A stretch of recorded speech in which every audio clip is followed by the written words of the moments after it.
कभी सोचा है कि दुनिया की हर जिंदा चीज, एक छोटे से बैक्टीरिया से लेकर एक बहुत बड़ी वेल तक, इन सब में आखिर कॉमन क्या है? एक ऐसा गहरा राज है जो हम सबको एक दूसरे से जोड़ता है।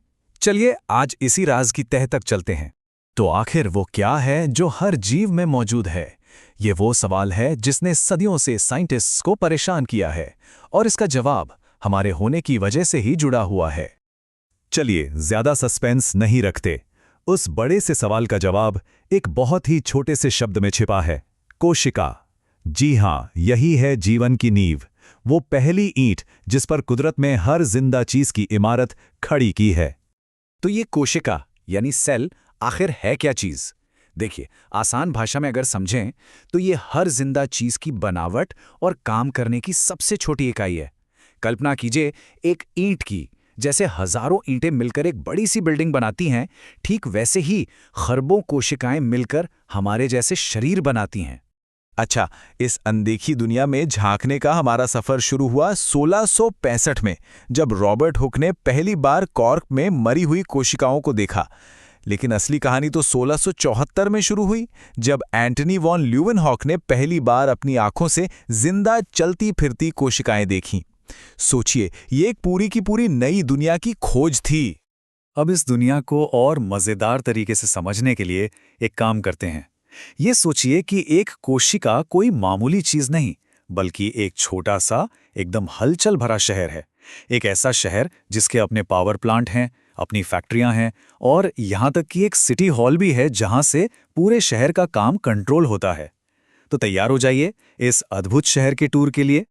तो हमारे इस शहर के टूर पर पहली स्टॉप है शहर का पावर ग्रिड। ये है माइटोकॉन्ड्रिया। इसे कोशिका का पावर हाउस भी कहते हैं, और वजह बिल्कुल साफ है। ये हमारे खाने को एटीपी नाम की एनर्जी में बदलता है, जिससे शहर की हर मशीन, हर फैक्ट्री चलती है। मतलब बिना माइटोकॉन्ड्रिया के इस शहर की बत्तियां ही गुल हो जाएंगी।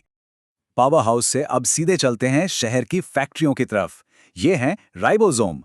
हाँ, साइज में ये भले ही सबसे छोटे दिखें, पर इनका काम, अरे बाप रे, सबसे जरूरी कामों में से एक है।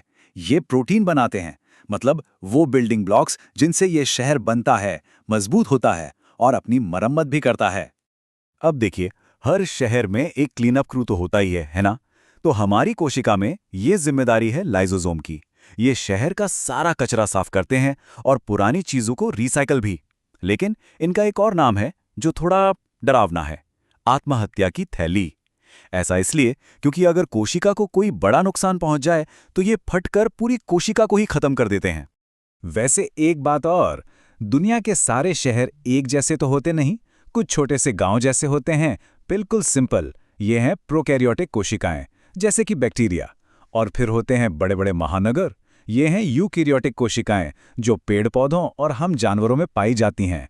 ये पूरी तरह से विकसित और कॉम्प्लेक्स होती हैं। चलिए, अब हम आ पहुंचे हैं इस शहर के बिल्कुल दिल में, इसके कमांड सेंटर में, वो जगह जहां शहर को चलाने का मास्टर ब्लूप्रिंट रखा है। हर एक नियम, हर एक निर्देश यहीं से जारी होता है। इस कमांड सेंटर का नाम है केंद्रक, यानी न्यूक्लियस। और सच कहूं तो इसे कोशिका का दिमाग कहना बिल्कुल सही है। शहर में क्या बनेगा, कैसे बनेगा, कब बनेगा, ये सारे बड़े फैसले यहीं लिए जाते हैं। अब जरा इस नंबर को देखिए, 46। बस एक नंबर है ना, पर हम इंसानों के लिए ये नंबर सब कुछ है। सब कुछ इसलिए क्योंकि न्यूक्लियस के अंदर होते हैं गुणसूत्र, जिन्हें हम क्रोमोसोम्स कहते हैं। और इंसानों में ठीक 46 क्रोमोसोम्स होते हैं, जो 23 के जोड़ों में सजे होते हैं। यही क्रोमोसोम्स अपने अंदर पूरे शहर का, मतलब हमारे पूरे शरीर का मास्टर प्लान सहेज कर रखते हैं। तो ये मास्टर प्लान, ये जो ब्लूप्रिंट है, आखिर किस चीज से बना है? ये बना है एक चमत्कारी मॉलिक्यूल से, जिसका नाम है डीएनए। यही है जिंदगी का कोड, वो किताब जो तय करती है कि हमारी आंखों का रंग क्या होगा, हमारे बाल कैसे होंगे, सब कुछ। आप डीएनए का स्ट्रक्चर सुनने में शायद थोड़ा मुश्किल लगे, पर इसे तोड़कर समझना बहुत आसान है। देखिए, सबसे ऊपर है न्यूक्लिक एसिड, उसके अंदर डीएनए, जो बना है पॉलीन्यूक्लियोसाइड चेन से, और उस चेन की हर एक कड़ी एक न्यूक्लियोटाइड है। और हर न्यूक्लियोटाइड मतलब डीएनए की सबसे छोटी ईंट बस 3 चीजों से बनी है, एक शुगर, एक फॉस्फेट और एक नाइट्रोजन बेस। मजे की बात पता है क्या है? ये बेस सिर्फ 4 तरह के हैं, ए, टी, सी और जी। सोच कर देखिए, जिंदगी की पूरी किताब सिर्फ इन 4 अक्षरों से लिख दी गई है। और इन अक्षरों के जोड़ने का जो तरीका है ना, वही तो असली कमाल है। वॉटसन और क्रिक ने पता लगाया कि डीएनए एक घुमावदार सीढ़ी की तरह है, जिसे डबल हेलिक्स कहते हैं। और इस सीढ़ी का एक बहुत सिंपल सा रूल है, ए हमेशा टी से दोस्ती करेगा और जी हमेशा सी से। बस यही छोटा सा नियम जिंदगी के पूरे कोड की बुनियाद है। तो ठीक है, हमारे शहर के पास एक शानदार ब्लूप्रिंट आ गया, पर एक शहर सिर्फ नक्शे पर तो नहीं रहता। सही कहा ना? उसे बड़ा होना है, अपनी मरम्मत करनी है, अपनी आबादी भी तो बढ़ानी है। तो ये सब होता कैसे है? इसका जवाब है एक बहुत ही कमाल की प्रोसेस में, जिसे कहते हैं कोशिका विभाजन। सीधी सादी भाषा में एक मदर सेल खुद को बांटकर 2 या ज्यादा डॉटर सेल्स बना लेती है। बस इसी तरह जिंदगी आगे बढ़ती है और फलती फूलती है।